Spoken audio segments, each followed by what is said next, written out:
And you work in this place full-time as a car mechanic. I'm a mostly motorcycle mechanic. Do motorcycles have shock absorbers? They do. Different kinds than cars. Yeah, I mean, suspension is relatively the same, but it's somewhat different. Okay. Mr. Ardini, is that the shock absorber you put in the car? They taped it over for No, what is it? Oh, probably. It looks like it, yes. Good. Okay, what's wrong with it? There's some broken internal components. It's a nitrogen gas-charged shock. It should. Can I No, demonstrate? no.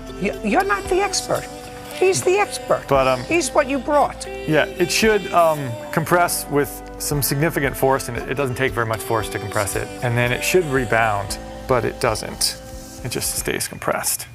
So it's broken inside. Specifically, it's hard to say without taking it apart. Now, but